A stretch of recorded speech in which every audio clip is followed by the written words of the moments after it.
We are optimistic. We think we've got a good product to sell, and we think, although the BBC will remain our largest customer forever, there is every hope that we'll be able to attract non-BBC work and compensate for what would otherwise be a drop in the number of people that we have in this activity. The BBC's new 24-hour television news channel uses the latest computer technology and far fewer technicians as a result. Developments like this mean Resource's traditional business is slowly disappearing. The new limited company will compete commercially, but the BBC will still own all the shares. The BBC says it's not privatising its studios and has no intention of doing so in future, but the union representing BBC technicians isn't convinced. The union's preparing to resist the move. Well, it's not a privatisation as such. We believe it's the first step, first of all, to the break-up of the BBC, and certainly the first step to ensuring that Resources Limited, as it's now being called, on its way to being floated. Whatever happens in future, some BBC resources, like radio studios and camera crews working for news programmes, won't be hived off because they have fewer outside customers. Nick Hyam, BBC News. The motor industry has formally said farewell to one of Britain's most popular cars, the Mini Metro. Production came to an end 2 months ago.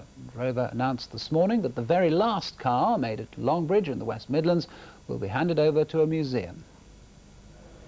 On display at the Rover plant reception, the last Metro ever built, decorated with signatures from those who worked on it. Today, some of those employees said they were sorry to see it go. I always remember when it first came down the line, bright yellow Metro, the tailgate way up in the air is something new, something different. I had a full head of hair when this started. Now it's gone before the car has. It could never be described as elegant, but the Metro was the car a generation learned to drive in, dependable and British.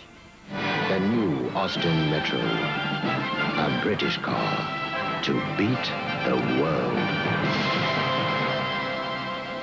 The Metro marked a turning point in British motor manufacturing with its use of robots. Many believe the car saved the company, British Leyland. Taking us out of some pretty troubled times in the 70s, but also it represented our move into very competitive mass production. The Metro was supposed to be a replacement for the Mini, but it never gained the same cult status. Indeed, the Mini has outlived its successor. But it did have a loyal and royal following. A young lady, Diana Spencer, was an owner. And there are many Metro enthusiasts around today. They're just a lovable car. You tend to fall in love with them. I mean, they've got everything anybody needs, really. They're small, they're reliable, they're nippy, you can park them anywhere. They're a way of life for us.